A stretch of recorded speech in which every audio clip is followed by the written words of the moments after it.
El día de hoy vamos a hablar sobre cómo el deporte puede transformar la vida de una persona y la importancia que tiene la salud mental dentro de esa transformación, así que no se lo pueden perder. Bienvenido, bienvenida a Aprendiendo a Ser Humano. Yo soy Miguel Carreón.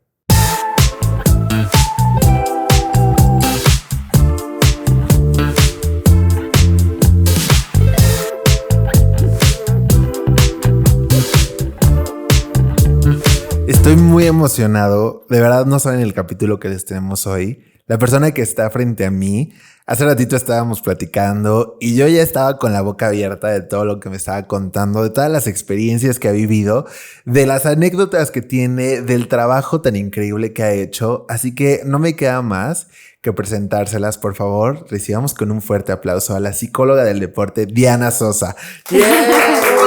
Hola a todos, ¿qué tal? Muchas gracias. ¿Cómo estás, Diana? Pues muy contenta, amo tu podcast y estoy feliz de estar aquí. Muchísimas gracias, de verdad que estoy muy feliz de que estés aquí. Justo como te estaba platicando hace ratito, no sé si estabas viendo mi expresión hace un momento que estábamos platicando, pero literal, gente me tenía como niño chiquito, así. Yo estaba, o sea, en shock de muchas cosas de las que estamos platicando. Ustedes se preguntarán ¿de qué están platicando? Pues bueno, a eso vamos. Vamos. Porque Diana, pues tú has hecho tantas cosas, o sea, y me gustaría empezar con lo que me trajo a ti, desde el momento en que supe un poco de ti y empezamos a platicar, fue en relación al box. Ahora, para mí, yo casi no sé mucho de box, pero me llamaba muchísimo la atención, uno, por la situación del deporte en este país, dos, porque es box, tres, porque siento que casi no hay como este tipo de pláticas sobre la psicología del deporte. Y cuatro, porque me acabas de comentar y yo tenía la idea de que era al revés, de que empezaste, trabajando dentro de lo que es una prisión, ¿no? Entonces me gustaría muchísimo platicar primero sobre cómo fue que tú llegaste al box. Pues mira, la verdad es que a mí siempre me gustó muchísimo hacer deporte. Siempre es algo que mis papás me inculcaron. Pero llegué a un gimnasio más o menos, te voy a decir la fecha exacta, más o menos por octubre del 2009. Encontré un entrenador buenísimo que a la fecha tengo contacto con él y él sigue trabajando en uno de los mejores gimnasios de aquí de la Ciudad de México, pero su gimnasio estaba muy chiquitito y lo tenía en su casa. Entonces él cierra el gimnasio porque se van a cambiar de casa y digo, ¿a dónde voy a entrenar? Porque ya estaba enganchadísima con el box, ¿no? Y llegué al gimnasio Nuevo Jordán. En el Nuevo Jordán, digo, si ustedes googlean, es un gimnasio de esos de antaño, de la vieja escuela, donde entrenó Eric Morales, Julio César Chávez, Canelo, cuando recién empezaba. Y resulta que pues era pues porque me quedaba cerca. Y cuando empiezo a entrenar, pues de repente de reojo veo que está Ana María Torres, y dije, esta se me hace como que conocida, estaba Cristian Mijares, Judith Rodríguez, que todos ellos en su tiempo pues fueron campeones mundiales. Entonces yo llegué con este entrenador que se apellida López, Manuel López y su papá, don Lorenzo López, y me trataban a mí como si yo fuera una profesional y me decían, si llegaste aquí, contigo, aunque seas psicóloga y no vayas a ser profesional, no va a haber como condescendencias contigo, ni te vamos a apapachar. Y pues resulta que así llegué al box, así me engancharon y la verdad es que me fascina ese deporte. O sea, ya tienes un ratote practicando box. Practicando, y justamente este entrenador y su papá también fueron los primeros que me dieron la oportunidad de, oye, ¿sabes qué? Ustedes lo saben, también el público lo debe saber, que a los boxeadores pues se les marca una categoría de peso. O sea, hay peso paja, mini mosca, mosca, super mosca y bueno, de ahí hasta el pesado, ¿no? Y el peso es como un tema que les causa mucha ansiedad porque de repente no dan el peso, pierden el título en la báscula. Y este entrenador y su papá me dijeron, oye, ¿por qué no armamos algo? ¿Sabes? O sea, ¿por qué no armamos un taller de manejo de ansiedad en el corte de peso en el boxeo? Y esos talleres, esos grupos que él armaba se atiborraban y de repente era, oye, ¿das consulta por fuera? Es que si me pasa lo que dijiste en el curso, ¿no? y es que tengo problemas con mi pareja y eso afecta a mi peso. Y ellos fueron también los que me dieron como esa espinita de, a ver, vamos a relacionar psicología y boxeo. Entonces así también se empezó a gestar esta parte y pues ahorita el 99% de mis pacientes son boxeadores. Wow. O sea, uno cuando habla sobre un atleta, una persona que se dedica al deporte, piensa mucho en su salud física, en la preparación que tiene físicamente, en lo que cuida su alimentación, en lo que cuida su cuerpo para poder tener estas prácticas, pero casi no se habla de cómo cuida su mente y cómo la mente puede, o sea, juega un papel importantísimo dentro de una competencia, dentro de un campeonato, dentro de lo que sea, ¿no? Exactamente. Y justo lo que dices es muy cierto porque pues, ¿qué es el cuerpo para el atleta o para el deportista? Su herramienta de trabajo.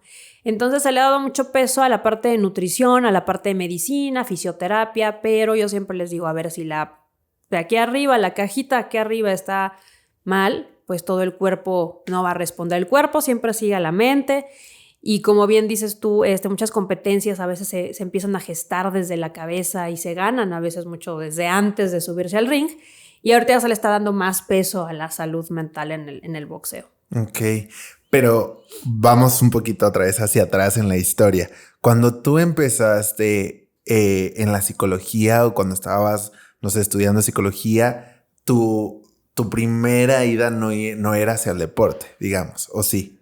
No, la primera tirada no era el deporte, de hecho fue al sistema penitenciario. Entonces, dentro del sistema penitenciario yo empecé a ver justamente que el deporte, aparte de que es uno de los 5 ejes rectores de la reinserción social, transformaban vidas adentro de las prisiones, ¿no? O sea, de repente había hombres y mujeres y adolescentes que en su vida habían hecho deporte en la calle y dentro, pues tienen que escoger una actividad y mujeres que me decían, por fin pude aprender a bailar, ¿no? O estoy haciendo clase de zumba o los chavos, ¿no? Porque el boxeo es el deporte favorito en prisiones pues ya voy a entrar al torneo interreclusorios y de verdad los veía motivadísimos y decía, wow, o sea, el deporte puede transformar vidas afuera, pero aquí adentro es abismal el cambio. Y me gustaría hablar un poquito sobre ese entonces, porque aparte justo como comentabas un momento, cuando yo empecé a investigar y me encontré con la nota justo donde hacías este tipo de actividades de reinserción de boxeo dentro de prisión, me llamaba muchísimo la atención, porque siento que al final a veces se nos olvida que dentro de prisión las personas pues siguen siendo personas, ¿no? Y sigue sucediendo, siguen teniendo emociones, siguen pasando cosas, sigues teniendo miedo, sigues teniendo el corazón roto, sigues teniendo ansiedad, o sea, pasan muchísimas cosas, ¿no? ¿Cuánto tiempo tú estuviste trabajando en las penitenciarías? Estuve 2 años en las famosas comunidades para adolescentes y estuve 5 años en prisiones para adultos, hombres y mujeres. Entonces, digamos que fueron 7 años y después ya en asociaciones civiles o organizaciones no gubernamentales al día de hoy. ¿Y cómo empezaste tú a mezclar esta parte del box, digamos, con la psicología? Porque me comentabas que, lo primero era justo como solamente la psicología, ¿no? Dentro de la penitenciaría. ¿Cómo es este proceso? ¿Qué sucedió que te llevó a decir cómo vamos ahora también a mezclar el deporte para poder ayudar a estas personas? Claro, justamente dentro de las prisiones, bueno, la parte de la atención a la persona privada de la libertad es obviamente dar la asesoría psicológica, pero justamente tenemos que brindar tips o consejos de autocuidado, ¿no? Obviamente, si estás en adicciones, inscríbete a un dormitorio especializado en adicciones. Si no tienes la escuela, métete a la escuela. Tienes que hacer algo productiva tu vida aquí. O sea, de ti depende cómo vayas a vivir tu cana, como dicen, ¿no? Y entonces también nos encargaban esta parte de fomento a la salud, ve al médico, ve a las ferias de la salud, pero también ve e inscríbete a un deporte, ¿no? Hay fútbol americano, hay básquetbol. De hecho, en Tepepan yo tenía una jefa que enseñaba un deporte para ciegos, ¿no? Y bueno, de repente no había personas ciegas en Tepepan, pero aprender un deporte para ciegos era todo un reto, ¿no? Y entonces yo me di cuenta que como que fomentarles de métete a un deporte, entrena en la mañana, corre por la noche, come bien, les cambiaba la vida. Entonces a partir de ahí yo siempre las asesorías o los consejos terminaban como con este fomento al deporte. Uh-huh. O sea, me gustaría hablar un poquito de cómo funciona este servicio, no sé cómo se le dice, como este apoyo psicológico más bien dentro de una penitenciaría. O sea, ¿cuál es el proceso? ¿Realmente hay un cuidado? ¿La gente se acerca a ti? ¿Tú tienes que incentivarlos para que se acerquen? ¿Cómo funciona esa parte? Hay de todo. En una cárcel siempre te vas a encontrar cosas. De hecho, lo único que no se debe perder en una prisión es la capacidad de asombro, porque todos los días son diferentes. Hay desde las personas privadas de la libertad que se acercan a psicología porque saben que pueden obtener un beneficio cumpliendo con todas las áreas y lo hacen por obligación. Uh-huh. Hay aquellos, por ejemplo, y me tocó muchísimas veces, que están viviendo un infierno y de repente dicen, necesito hablar contigo porque mi pareja me acaba de dejar. Uy, eso era, pero el pan de cada día, ¿no? Mi pareja me engaña, ya me dejó porque mi sentencia es larguísima y ya anda mi esposa con mi compadre, ¿no? Entonces claro. Así de, pues sí, está viviendo algo muy duro, muchos duelos, ¿no? Pero finalmente ellos se ven beneficiados por esto, ¿no? O sea, sí hay un requerimiento por parte del juez que dice, pues tienes que cumplir con todas tus áreas para poder en 5 años a lo mejor pedir un beneficio penitenciario, pero también hay, y son los que se acercan a ti porque realmente quieren cambiar algo de ellos. Y entonces, pues tienen a su psicóloga. En este caso yo estuve en 3 reclusorios diferentes fungiendo como psicóloga y te asignan a diferente número de personas privadas de la libertad, pero no falta el que de repente a lo mejor siente cierta empatía por ti y te busca. ¿Alguno de ellos fue como, tú se ve que eres muy bueno para esto, o si lo intentas lo puedes lograr, o cómo, digamos, dabas ese tipo de motivación? Por supuesto que sí. Yo creo que fue en el último centro donde estuve, que fue el Reclusorio Preventivo Varonil Sur. Me daban chance de entrenar con los chavos. Entonces me quedaba lunes, miércoles y viernes a entrenar. En todos los reclusorios que ustedes vayan van a ver como muchos entrenadores de boxeo y se hacen de su equipo, de guantes, de costales, de peras, y me dejaban entrenar con un gimnasio de boxeo afuera del auditorio que era como el gimnasio oficial, que se llamaba Club Martínez. Entonces ahí de repente pues yo veía cómo entrenaban y yo decía, es que estos de aquí no le piden nada a los que entrenan afuera, o sea, si se arma un torneo de chavos de la calle con estos, bien reñido, ¿no? Y entonces a mí me gustaba decirles, de verdad, cuando salgas de aquí, métete a un gimnasio. Es más, yo les preguntaba a veces, ¿dónde vives? No, que vivo en Tláhuac. Te vas a este gimnasio, ¿sabes? Porque muchos de ellos hasta son gratuitos, son por parte del gobierno. Y si no, de verdad que hay muchos entrenadores que son muy buena onda y si saben de la situación del chavo que va saliendo en libertad, lo dejan entrenar. Oye, y eso está padrísimo porque justo siento que hay como esta parte de desinformación de lo que pasa dentro de las posibilidades que puedes tener, ¿no? Porque digo, yo lo pienso y ustedes a lo mejor algunos de ustedes que nos ven saben un poquito más, pero digamos, lo piensas y no sabes qué podría suceder si entras, ¿no? O si estás ahí, a que te afrentas, o sea, qué impulsos, qué servicios les pueden ofrecer a estas personas para justo tener como, digamos, esta esperanza de lo que puedes hacer con tu vida una vez que salgas, ¿no? Porque al final, esto lo platicamos en algún otro capítulo, pues el castigo no es la respuesta, ¿no? O sea, tiene que haber una modificación de la persona, tienes que ayudarlo a volver a ser, no sé, parte de la sociedad o incitarlo a ser diferente, etcétera, ayudarlo a entender otras posibilidades, porque si no, el simple hecho de que esté ahí y salga no va a cambiar nada, ¿no? Claro, y el deporte tiene como esta bondad de modificar las mentes, ¿no? Por ejemplo, el boxeo es el boxeo dentro y fuera de la cárcel, ¿no? Se entrena igual, los golpes son los mismos, entonces aquí afuera los boxeadores corren, deben de tener buena condición, por supuesto que está peleadísimo el cigarro y el alcohol y las drogas con el boxeo, entonces va a pasar lo mismo con el chavo de adentro, ¿no? Las cárceles deben ser un lugar de oportunidad y no de castigo, como bien lo dices. Entonces, pues, ¿qué es lo que se tiene que hacer? Pues ayudarle a la persona, ¿no? A que cuando salga no vuelva a hacer lo mismo. Y sí, el deporte tiene como esta característica que puede transformar, además de cuerpos, eso es evidente, las mentes también. No sé si nos pudieras contar sobre alguna persona en particular, algo que te haya marcado, que dijeras como... Esta es la cara del cambio, ¿no? Digamos, o sea, si tú te enfocas en ayudar a alguien o de verdad ves que esta persona quiere ayudarse a sí mismo, puede haber una transformación. Sí, igual te lo estaba comentando hace rato, justo en el último reclusorio donde trabajé como servidora pública, conocí a un muchacho que se llama Abel. Obviamente Abel ahorita ya casi se te vuelve un boxeador muy famoso, pero Abel yo lo conocí pues privado de su libertad. Y entrenaba boxeo y ganó muchos interreclusorios de box. Se enamoró del boxeo y el boxeo se enamoró de él. Me lo encuentro después de mucho tiempo fuera, ya en libertad.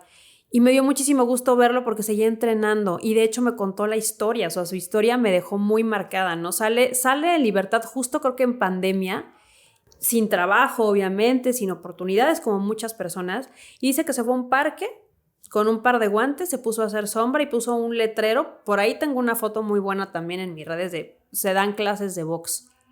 Al principio ningún alumno, después tampoco, y se fue haciendo de alumnos y ahorita está ya casi estelarizando funciones. Acaba de pelear, bueno, estaba en la cartelera de la reapertura de la Arena Coliseo y de verdad que le va muy bien y es buenísimo boxeando. Entonces dices... realmente transformó su vida y la primera vez que lo vi fuera, ya cuando la gente se pudo ver después de pandemia, le dije, qué gusto me da verte, la última vez que te vi estabas vestido de beige y ahorita estás entrenando en uno de los mejores gimnasios, el Horacio Ramírez Mercado, ¿no? Y mira, estás viviendo la vida que muchos sueñan, ¿no? Qué padre. Sí. Y es que esa es justo una de las cosas que me dejan con un gran sabor de boca. Porque al final supongo que también para ti debe ser un proceso también psicológico, ¿no? Porque no creo que ha de ser fácil el hecho de haber pasado esos años ahí, ver muchas situaciones, escuchar muchos problemas y luego irte a tu casa como si nada, ¿no? O sea, ¿cómo es para ti? ¿Cómo es para un psicólogo, digamos, dentro de... y luego salir y conectarse con otra realidad totalmente diferente, ¿no? Pues justo en eso me ayudaba mucho el box. Yo saliendo de entrenar los 8 o 7 años que fui servidora pública, llevaba mis guantes y me iba directo al gimnasio, porque ahí me ayudaba a desestresarme, porque tienes toda la razón, no es nada fácil estar ahí. O sea, gritos, de repente cosas desagradables. Me tocó ver, bueno, si yo te contara de verdad las cosas de repente que vi adentro, dices, ¿cómo no me volví loca yo también, no? Pero justamente el deporte te ayuda también como a sacar este tipo de situaciones, ¿no? Y yo siempre tenía con mis compañeras como un lema, ¿no? O sea, saliendo de aquí, la bata se queda en el consultorio y saliendo es otra Diana y no es la psicóloga penitenciaria y voy con mis amigas y voy con mi familia y me voy a entrenar y no se habla nada de lo que pasa allá adentro. Y cuando decides salir, ¿cómo fue? O sea, ¿qué fue lo que dijiste? Como, bueno, creo que esto es tiempo para dedicarme hacia otro lado. ¿Es porque ya estabas, o sea, ya tenías muy claro que ibas hacia el deporte o cómo fue que dijiste como me toca otra parte, digamos? Sí, ya estaba yo poniéndole más atención al deporte, ¿sabes? O sea, ya estaba haciendo la especialidad también, ya estaba metiéndome más a cursos. Hay cursos, por ejemplo, que pues obviamente tienen que ser presenciales y en una cárcel, por ejemplo, nosotros no podemos pasar como servidores públicos nuestro celular. Entonces, de repente también ya me buscaban boxeadores como pacientes y yo decía, ya me está jalando más como la parte del deporte que la parte penitenciaria. y ya ven a dar una clase aquí o acá, y dije, ¿sabes qué? Creo que es momento como de partir. Obviamente sí me costó trabajo porque pues es ser emprendedor, ¿no? O sea, no depender ya de un organismo de gobierno que te da un sueldo cada mes, y sí jugártela y decir, quiero ser la psicóloga del boxeo, del deporte, y es empezar de cero, pero afortunadamente dicen que donde fluye, ahí es, y creo que ahí fue. Ok. Y, por ejemplo, ¿cómo es este tipo de terapia? Mira, O la cómo... psicología del deporte ayuda al atleta o al deportista en procesos como la motivación, la atención, el enfoque, a mantenerlo más concentrado. A mí, por ejemplo, me llaman mucho para trabajar con boxeadores muy adolescentes, los famosos amateur, o con mujeres, y en equipos también, no en grupos, se les da charlas de cómo superar una derrota sin ser patológico. Pero, por ejemplo, si nosotros vemos que el atleta está cursando con un cuadro de ansiedad o de depresión, lo canalizamos con un psicólogo clínico o con un psiquiatra. O sea, ahora sí que nuestra acción también tiene un límite, y nos dedicamos solamente a la parte deportiva. Supongo que debe de ser muy diferente a justo cuando eres un competidor que tienes cierta presión, que tienes que manejar cierta ansiedad, que tienes que controlar todos esos como impulsos. Y no sé si haya como que, digamos, esta ayuda hacia esa parte, ¿no? O sea, cuando estás en competencia, etcétera, dentro del equipo que tiene ese deportista, digamos, viene con un psicólogo. Ya se está dando más esta apertura, ¿eh? Yo creo que sirvió muchísimo, digo, por desgracia, pandemia. No sé si recuerdan el caso de la gimnasta Simone Biles, o sea, que se quebró en plena Olimpiada y dijo, háganle como quieran, soy la número 1, pero estoy harta, estoy presionadísima y me voy. Y abandonó todo, ¿no? Entonces, a partir de esos casos que son como muy mediáticos, empiezan a hacer ruido en los que no son tan mediáticos y dicen, ay, si le pasa a ella, me pasa a mí, entonces yo también necesito un psicólogo, ¿no? Sí tuve como más pacientes y ha habido un poco más auge a partir de eso, ¿no? Y te empiezan a llamar más, pero sí es un área de repente que está, como todo lo de la salud mental, estigmatizada, ¿no? O sea, psicólogo, ¿cómo?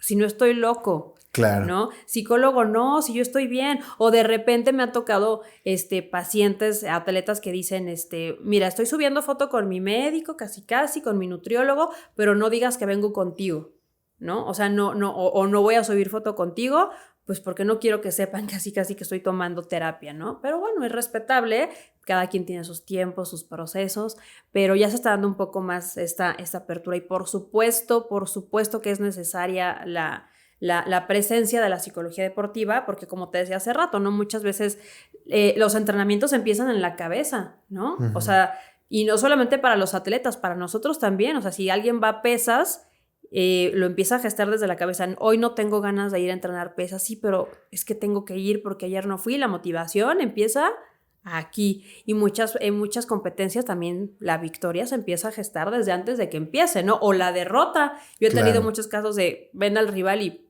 está más fuerte que yo, seguramente me va a ganar. Probablemente sí, si piensas así, ¿no?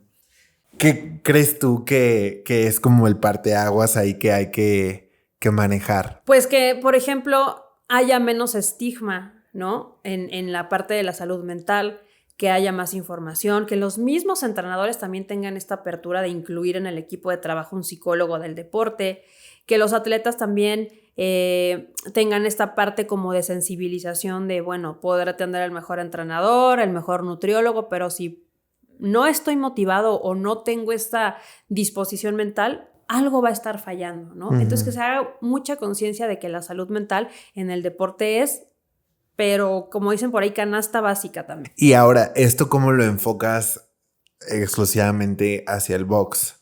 Siento que tiene ciertos clichés, que es como es para cierta gente, se entrena de cierta manera. Hay personas que tú las ves y no crees que están entrenando box o que las puedan tomar en serio. Siento que también está muy hacia el hombre entrena box, ¿no? O sea, como que no es un deporte para mujeres de pronto, ¿no? Que se tiene como muy en la mente. ¿Cómo tú lo vives esa experiencia? Pues mira, yo creo que me está tocando ya como la parte de cambio, ¿no? Porque antes sí, o sea, tú pregúntale a las mujeres pioneras del boxeo que fueron Ana María Torres, Jackie Nava y Mariana Juárez, y ellas entrenaban con hombres, o Laura Serrano, ¿no? Con puros hombres y las vieron duras. Y ahora me está tocando más la apertura como de ya hay más mujeres, ya hay más apertura, por esta cuestión de perspectiva de género. Pero sí, en efecto, hay mucho estigma en el boxeo. Todavía te puedes encontrar con ese estigma de, pues bueno, pega como niña, ¿no? Casi, casi, pues no es cierto. Las mujeres entrenan igual, hacen sparring igual y no hay diferencia en eso, ¿no?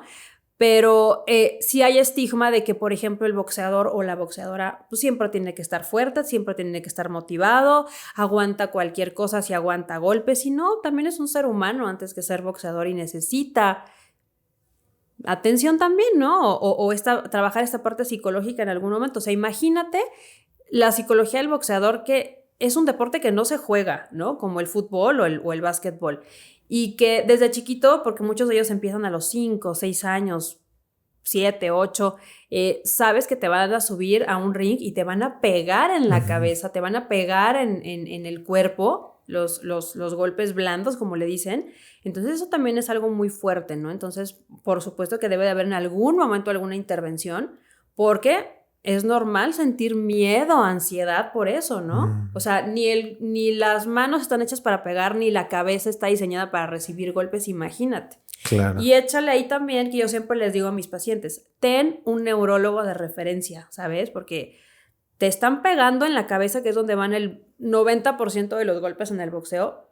Júralo que en algún momento vas a tener alguna secuela. Ojalá que no, pero puede haber algo que sí. Claro, justo eso te iba a preguntar. Creo que tiene que ser parte también del proceso de trabajo, ¿no? Digamos, con el boxeador. Sí, y aquí viene lo bonito del deporte, ¿no? Es un deporte donde dos personas de manera con consentimiento, consensuada, se suben al ring, ¿no? Pero también es un deporte de muchas reglas, ¿sabes? Y es un deporte que es paulatino y progresivo, o sea, no te suben a boxear en la segunda clase, te van enseñando cómo son los golpes. Obviamente para subirte a hacer sparring, que es como el entrenamiento, hay careta, hay protector bucal, hay concha para hombres y mujeres, hay protector para los senos para las mujeres. Entonces es algo que se va poquito a poquito de manera paulatina y bueno, ya ahí como que se va dando cuenta la persona si sí, o si no, o si nada más lo hago de manera recreativa. Justo, ¿cómo es el entrenamiento previo a, digamos? O sea, ¿cuál es la parte que se entrena antes de subirse? Antes de subirse a pelear, a una pelea, bueno, pues deben de pasar, algunos se la saltan, pero usualmente se hace una etapa amateur, ¿no?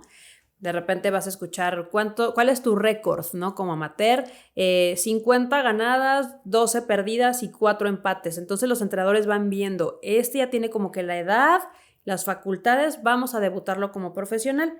Y cuando se debuta como profesional, empiezas a 4 rounds. Los rounds de amateur son 3 rounds, y se peleas en torneos, pero ya cuando debutas como profesional son 4 rounds, después son 6 rounds, después 8, 10 para mujeres y 12 para hombres cuando es pelea de campeonato. Pero, por ejemplo, pues el entrenamiento es igual pegarle a los costales, y el sparring, que es como simulación de pelea donde te consiguen otro chavo similar a las características con el que vas a pelear y te ayuda a boxear. Ahora, dentro de tu proceso, digamos, por ejemplo, estábamos platicando hace un momento que tú has llevado, digamos, esta práctica justo de regreso a la penitenciaría, ¿no? O sea, el poder dar esta fusión de box con psicología. ¿Cómo armaste eso? ¿Cómo fue para ti? ¿O de dónde nació?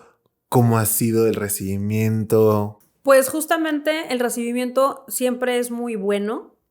Si tú o si alguien de las personas que nos están escuchando han ingresado a una prisión, por ejemplo, a llevar un taller, un curso, una clase de boxeo, de fútbol, siempre la van a recibir muy bien, ¿sabes? Porque justo a ellos les gusta mucho eso, a las personas privadas de la libertad, como salirse un poquito de la rutina, que de repente vayan campeones o campeonas mundiales a visitarlos.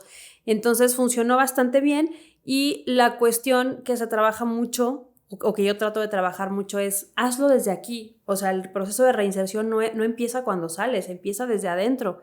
Entonces empieza ahorita y cuando salgas, continúa lo que dejaste pendiente allá adentro, ¿no? Que son como tus entrenamientos de boxeo. Entonces lo reciben bastante bien.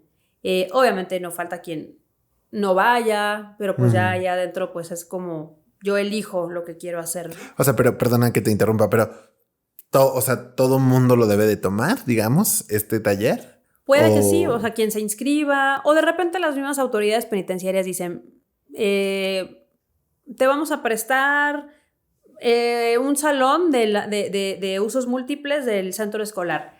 Le caben 50 nada más. Bueno, le caben 50, pero entonces a lo mejor para abarcar más, regresamos en 2 meses y nos pones a otras 50 que no sean las que ya trabajaron, ¿no? Claro. Pero usualmente luego sí quieren participar todas, ¿eh?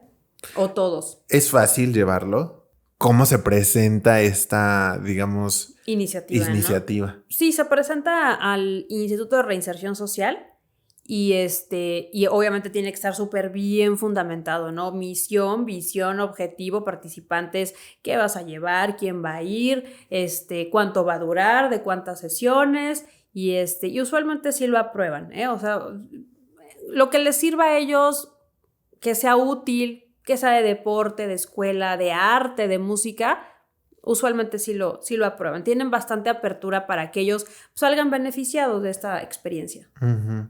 Bueno, y ahora, regresando a lo que te interrumpí, perdón, pero justo ¿qué se hace, digamos, dentro de esta iniciativa? O sea, ¿cómo la llevas tú? Ok, digamos que vas a este salón. ¿Y qué pasa ahí? O sea, se ponen, ¿es una clase? ¿Es una plática? ¿Qué sucede? Usualmente ya están avisadas, ¿eh? Porque se hace todo por oficio y el Instituto de Reinserción manda el oficio, por ejemplo, al Reclusorio Oriente, en dado caso que lo viéramos en el Reclusorio Oriente. Entonces, hacen como una lista las autoridades penitenciarias. A ver, va a venir la psicóloga y una ex campeona mundial de la WBA a dar una plática y un taller de boxeo.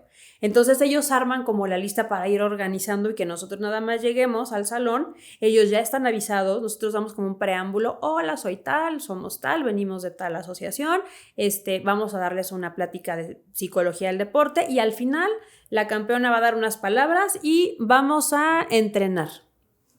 Uh-huh. Ya luego se hace un pequeño cierre y ya están avisados, o sea, realmente es fácil y, bueno, no sé si sepas y si sepan nuestros queridos oyentes, dentro de los reclusorios hay una figura que se llama los comisionados o las comisionadas, son personas privadas de la libertad, uh-huh. que tienen como trabajo ahí dentro y dentro de su trabajo, por ejemplo, se llaman estafetas. Oye, ve y tráeme a la persona que vive en el dormitorio 2, estancia 2, pasillo 7, ¿no?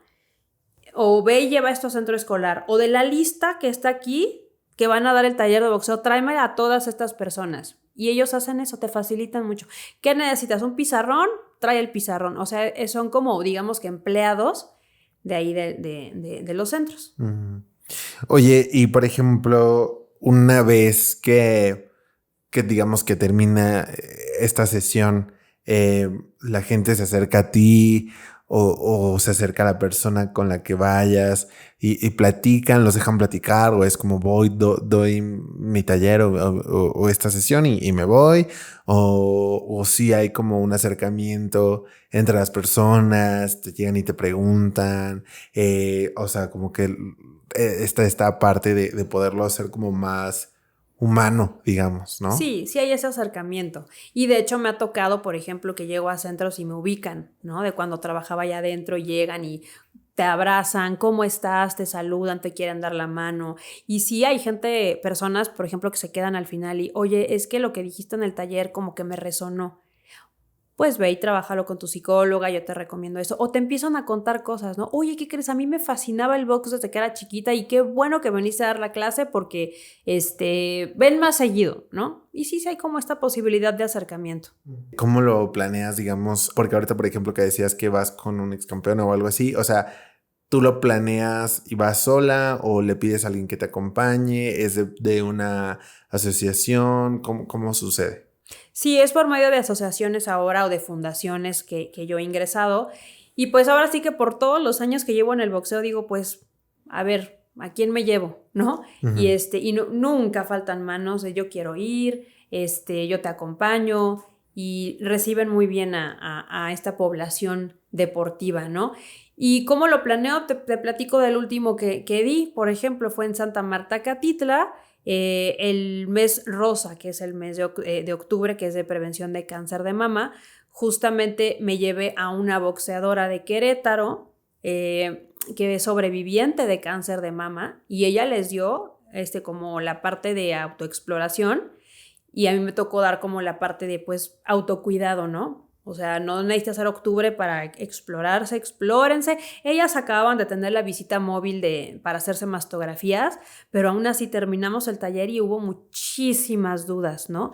Pero se va armando, por ejemplo, en septiembre es el mes creo que sí es septiembre, de prevención del suicidio, ¿no? Entonces, por ejemplo, también se puede armar algo así desde antes, ¿no? Para ir presentando la iniciativa, te acercas a alguna asociación, le presentas el proyecto y entras junto con ellos. Entonces, así se va armando todo esto. Hay bastantes asociaciones que se dediquen justo a la reinserción. Sí hay bastantes, pero por ejemplo, a veces no se necesita que se dediquen a eso.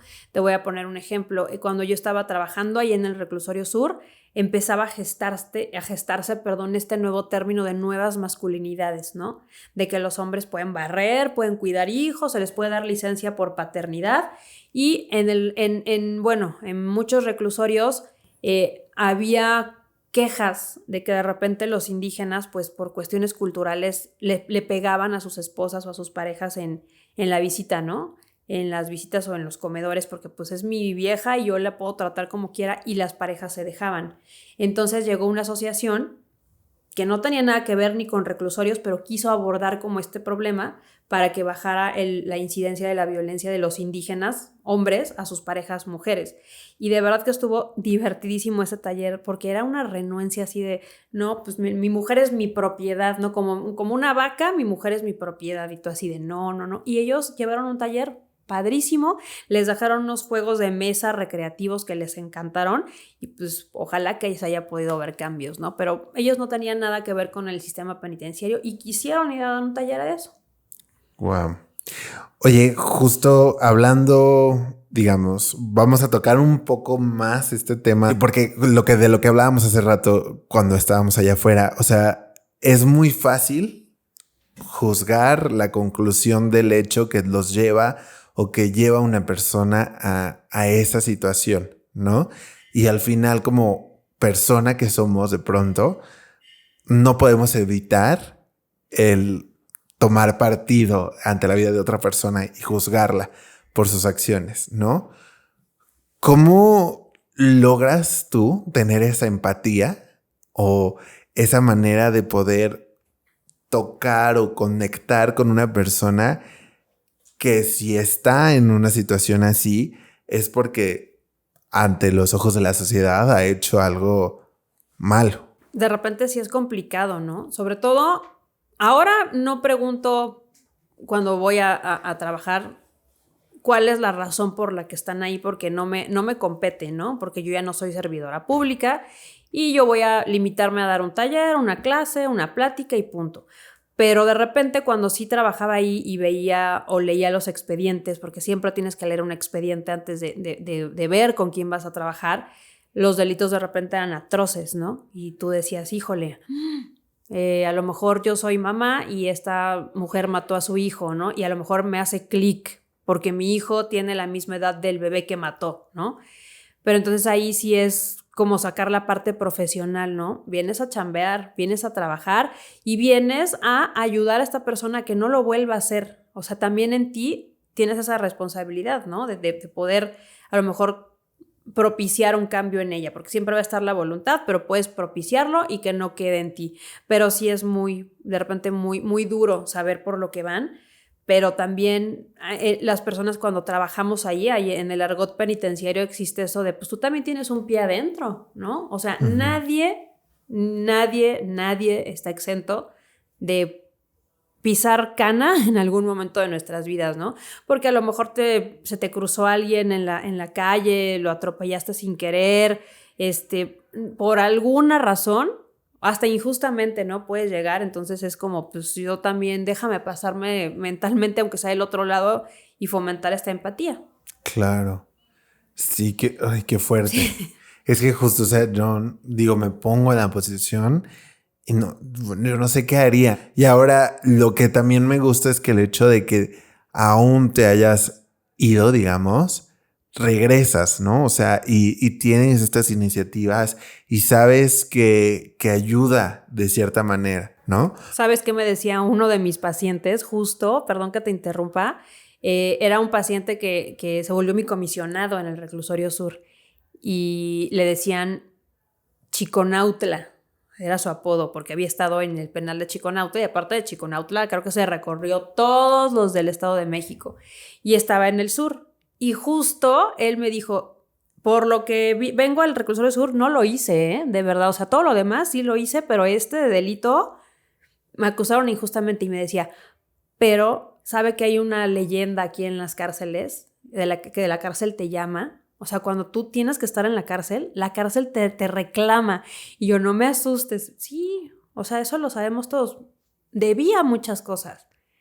Hice mucho daño. Y a lo mejor esta vez no hice nada, pero la cárcel me estaba llamando. Y me dice, ya, a ustedes les pasa igual. Y me dijo casi proféticamente, y cuando usted se vaya de aquí, va a volver a regresar. Y yo me acuerdo mucho de él, quién sabe qué fue de él, porque salió libre antes de que yo me saliera de trabajar, pero digo, pues a lo mejor sí, ¿no? Y justamente hace 8 días, me contactó Fundación Plan B, es la primera videoacademia penitenciaria en todo México, da clases en línea a 20 centros penitenciarios de manera simultánea a puras mujeres. Entonces la plática fue de empoderamiento femenino por medio del deporte, y yo, bueno, aunque no esté adentro, pero estoy finalmente ahí, ¿no? Claro. Quién sabe si me reclame o no, pero ahí estoy. Oye, sí, no, y es que aparte sí es una gran ayuda. Quieras o no, al final el hecho de que tú ya sepas cómo funciona, porque justo yo puedo tener una iniciativa y puedo ir, pero yo no sé qué me espera, ¿no? O sea, y el hecho de ya tener, digamos, una persona que sabe perfectamente bien cómo se maneja todo, pues es de gran ayuda. Y también supongo que para las personas que están dentro, ¿no? El hecho de que te puedan llegar a reconocer o que alguien ya sepa de ti, etcétera, también ayuda a generar estos vínculos de confianza, que supongo que allá adentro es muy difícil también generar estos vínculos. Sí, fíjate qué chistoso me pasó justo con Fundación Plan B. Hace un año les di una clase, un taller de 4 clases de boxeo. Y apenas tenían, creo que 10 o 12 centros de manera simultánea, entre ellos Guanajuato, un penal de Guanajuato. Y resulta que para la clase cierre yo me lastimé y me desgarré y bueno, no les pude dar el cierre, ¿no? Y bueno, ya así quedó la cosa. Y ahora que vuelvo a regresar a dar este taller de empoderamiento, una persona me dijo, hola Diana, o sea, porque pueden participar y prender y acercarse, y antes de que participara del tema que estábamos hablando me dijo, por cierto, hace un año nos quedaste mal con la última clase, ¿no? Y no nos diste el cierre del taller de boxeo, pero bueno, te la perdonamos y ya, habló de otra cosa, ¿no?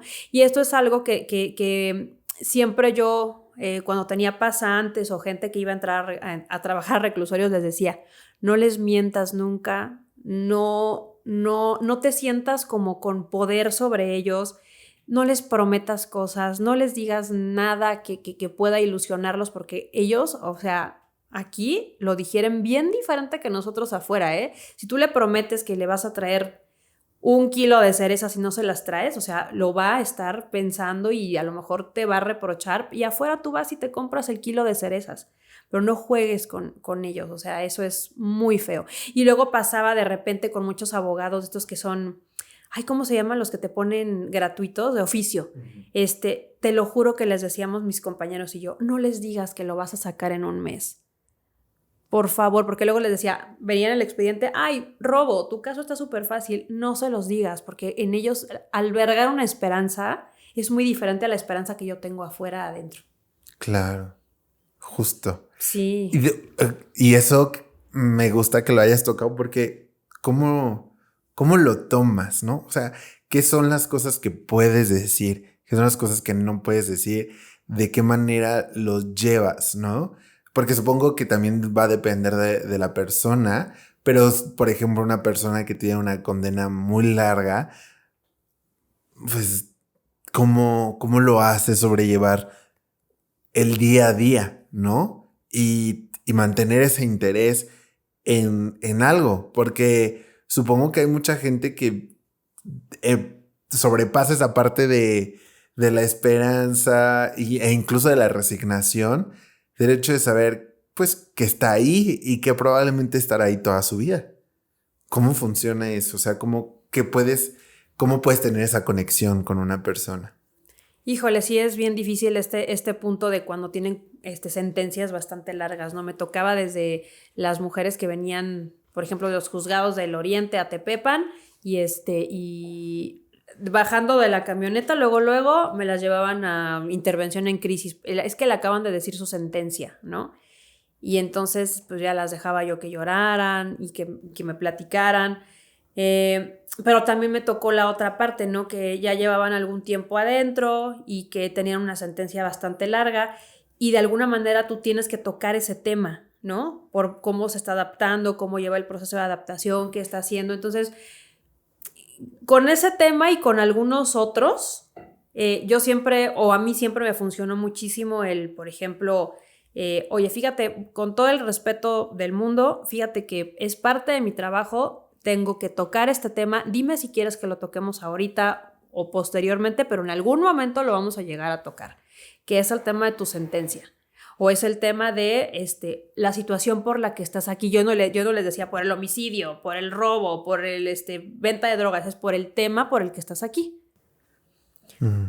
Algunos sí, algunos no, algunos más adelante, pero, o sea, como tratarlos con yo no quiero decir con pincitas, pero sí con respeto, porque pues respeto genera respeto, ¿no? Uh-huh. Y pues eso me funcionó mucho. Nunca me enfrenté a un qué te importa o ese no es su problema. No, a lo mejor me decían, ahorita no quiero hablar. Me tocó muchas veces con mujeres, eso no lo quiero hablar ahorita. Y después ya con el tiempo, con la confianza, lo iban ahora sí que soltando. ¿Cada cuánto se les da este tipo de terapias? Tú lo pones, el término. Algunas yo las veía de manera semanal, otras de manera quincenal, había algunas que de manera mensual, las que iban, ¿no? No. No. Ok. O sea, es como más, tú tienes que llegar a mí. Sí, de alguna manera sabes que tienes que venir, o sea, de alguna manera tienes que venir, pero si no lo haces por convicción, ni por gusto, ni por obligación. Claro. Me tocó una vez me acuerdo muchísimo, ese fue como mi debut de sustos en Tepepan. Tenía una muchacha muy joven y nos pidieron un informe porque quería irse libre con los famosos beneficios preliberacionales. Y pues cuando me dijeron, oye, esta chica tienes que hacerle su informe preliberacional, ¿no? ¿Quién es? O sea, la llamé 15,000 veces y me dejó plantada, no venía, nunca se apareció por psicología. Y cuando la juez recibe el informe, pues yo puse eso, ¿no? 0 presencia en área de psicología, entre otras cosas, ¿no? Como a los 3 días llegó a amenazarme al cubículo. Por tu culpa no me fui libre. ¿Cómo que por mi culpa? Para empezar, tú estás aquí por algo. Y fue tu responsabilidad y jamás te he visto por el área. Bueno, a partir de ahí, cada semana estaba ahí, a lo mejor forzada, a lo mejor sin ganas, pero a partir de ahí, cada semana ahí la tenía y hasta me iba a preguntar, ¿cuándo me toca? No, pues todavía no, espérate, nos toca en 4 días, ¿no? Uh-huh. Y al final después se fue libre, pero así esas cosas pasan. Oye, sí. Bueno, supongo que supongo que tienes la piel muy fuerte, muy dura para afrontar esas situaciones, ¿no? Porque sí supongo que, no sé, porque aparte eras con hombres y mujeres también, ¿no? Sí. Entonces, digamos que, o sea, el hecho de enfrentar a una persona a lo mejor un poco más violenta o un poco más agresiva en su manera de hablar, de decir, de contar incluso las situaciones, yo creo que sí ha de ser un poquito fuerte, ¿no? Y que no se vayan en contra tuya. Me tocó más violencia y hasta física. Una vez me aventaron una charola de comida y de cubiertos en la cabeza en mujeres. De hecho, yo salí de Tepepan y me cambiaron al sur porque una chica me aventó eso en la cabeza, ¿no? Y después me fue a buscar y ya me andaba amenazando. Bueno, sí fue algo muy rudo.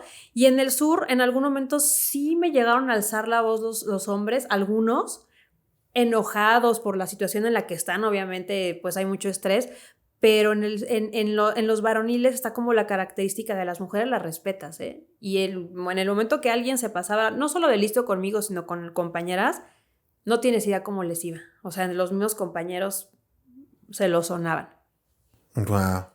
Sí, como que estábamos más protegidas o nos sentíamos las mujeres justo más protegidas. Hizo preguntas a cualquiera que haya trabajado en un centro varonil, como que te respetan mucho más. Oye, y por ejemplo, en el caso ahora, digamos, fuera de, ¿son competidores todos los que tú manejas o bueno, los que tienes como pacientes o no? Sí, ya el 99%, bueno, ya el 100% de mis pacientes son boxeadores, campeones mundiales, campeonas amateur, pero realmente no me he topado con una situación de agresividad por parte de ninguno. De repente hay mucha deserción, ¿sabes? O de repente les digo a sus entrenadores, se me dan de alta solos, ¿no? O sea, creen que con una sesión basta para arreglar todo lo que traen cargando a lo mejor de que llevan 5 peleas perdidas y traen ansiedad y no saben manejar la ansiedad precompetencia y bueno, vamos a vernos en una sesión y como que dicen, ya quedó con una, ¿no? Y no, de repente también es un proceso, así como se preparan entrenándose del cuerpo, también de la mente se tienen que preparar, o sea, no es de una sesión y ya. Claro, y también supongo que hay uno post competencia, ¿no? Sí, Digamos. post competencia y también en lesiones el abordaje de psicología es fundamental.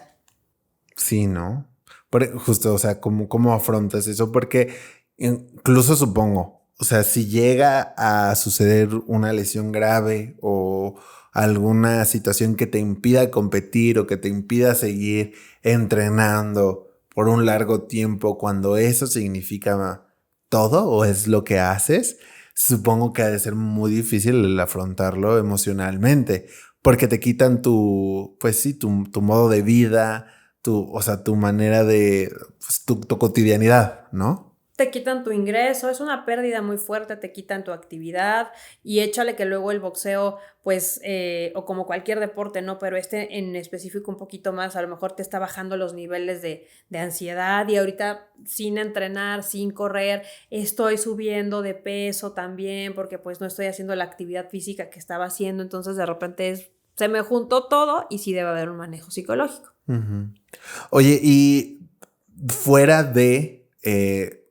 ¿haces también como este tipo de talleres o también tienes justo como que terapias en grupo? No sé cómo funciona. O sea, digamos, no solamente las que llevas a prisión, sino fuera también lo manejas. Sí, la verdad es que trabajo en muchísimos gimnasios. De verdad, yo creo que me falta conocer muy poquitos gimnasios en la Ciudad de México y a veces me han llevado a otros estados, pero a los entrenadores les funciona también muy bien esto. Oye, quiero que me des un taller de motivación. Son 10 boxeadores, de los cuales 5 son profesionales y los otros 5 son amateur, ¿no? Oye, ¿podrías darnos un taller, por ejemplo, de cómo estrategias o técnicas para minorar la tensión o la ansiedad precompetencia? Y la verdad es que me ha ido muy bien también en grupo y de repente también les funciona mucho a los promotores o a los entrenadores que se haga un abordaje ahora sí que multitudinario. Uh-huh. Y ahorita que dijiste eso, ¿cuáles son las partes, o sea, las pláticas motivacionales que tú tienes o en qué se basan, digamos? O sea, como más o menos qué les platicas o qué dices ahí. Pues lo que más trabajo con ellos es que que le pierdan el miedo a perder, a la derrota. Híjole, porque de verdad de repente en el boxeo está bien estigmatizado el ir invicto, cuando yo les he dicho que la derrota muy probablemente la van a conocer. En el deporte se gana, se empata o se pierde y es algo que deben de vivir, pues yo no quiero decir con alegría, porque obviamente no nos gusta perder, pero sí como un aprendizaje, ¿no? O sea, sí se vale llorar, se vale enojarse, pero no quedarse como estancado ahí ya perdí, ya mi carrera se acabó. No, es un área de oportunidad muy grande la derrota y es, a ver, ¿qué es lo que tengo que trabajar para mejorar? Y es motivarlo a que eso no es el fin del mundo. Me baso mucho en eso, en que sean atletas que aprendan de la experiencia. Qué padre. Y ahorita, por ejemplo, en este momento, ¿hay algún taller, hay alguna plática próximamente, algún tipo de asesoramiento que vayas a dar? Sí, el 30 de septiembre y el 1 de octubre voy a estar dando un taller de psicología del deporte. Puede ser para atletas, para entrenadores, y va a ser en el Comité Olímpico Mexicano. Y es para, o sea, y ahí como se inscriben o como o llegan o cómo No, sí es. se tienen que inscribir en la página bueno, me parece que está en la de maestría deportiva, que tiene que ver, o sea, con el Comité Olímpico y el Comité Paralímpico, o el Colegio Mexicano de Educadores Físicos, que también tiene que ver con las certificaciones del Comité Olímpico, y se inscriben y el taller es de 2 días, y usualmente también hay, por ejemplo, de psicología y nutrición, de psicología en los entrenadores, no solamente en los atletas, porque también los entrenadores necesitan esta capacitación psicológica y es frecuente ahí. Oye, acercándonos al final de este capítulo, me gustaría preguntarte ciertas cosas que has aprendido tú a través del box. Híjole, pues la verdad es que lejos de que lo que decíamos hace rato, ¿no? De que pudiera pensarse que de repente son inaccesibles los campeones o las campeonas, son seres humanos bastante nobles, ¿no? Por ejemplo, tú escuchas una entrevista de cualquier boxeador o cualquier boxeadora y siempre hablan en plural. Perdimos, no dimos el peso o ganamos, estamos trabajando, ¿no? Porque incluyen mucho a su equipo de trabajo. Igual yo respeto mucho como la confidencialidad de mis pacientes, pero de repente cuando ellos van a tener un compromiso muy importante, una pelea muy importante, que ahora ya todo es por redes, ¿no? Nos etiquetan y ponen cosas muy bonitas, ¿sabes? O sea, es mi psicóloga, este es un equipo, todos vamos a llegar al final, vamos a ganar el cinturón, o sea, es un medio que a lo mejor pudiera parecer muy agresivo, pero de repente sí hay mucha hermandad. Y lo viví hace un año que te platicaba que una de mis mejores amigas falleció de cáncer de mama, Victoria Polo.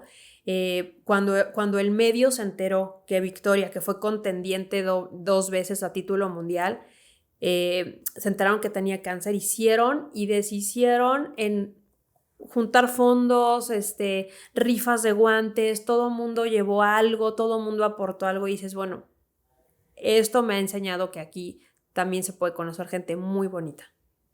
Qué padre. Ahora, la segunda sería, ¿qué le dirías a las personas que quisieran aprender de este deporte y todavía no se atreven? Pues el boxeo es un deporte para todos, ¿eh? O sea, no necesitas querer ser campeón mundial. De hecho, ahorita hay un auge, que hay muchos gimnasios de boxeo que lo enseñan a nivel recreativo. De hecho, muchas personas y sobre todo mujeres que quieren lograr un cuerpazo bajando de peso y todo, pues el boxeo es una muy buena opción. Inténtenlo. Si no les gusta, agarren otro. Pero de verdad que sean muy claros con lo que quieren, ¿no? Y por ejemplo, sí ser muy abiertos y muy explícitos de no quiero subirme a hacer sparring si no quieren que les peguen o entrenar rudo, lo quiero hacer como a nivel recreativo, pero si alguien que va a entrenar y que quiere debutar o que quiere ser amateur, sí necesita tener como esta seguridad de ya más o menos sé lo que es esto y mucha seguridad.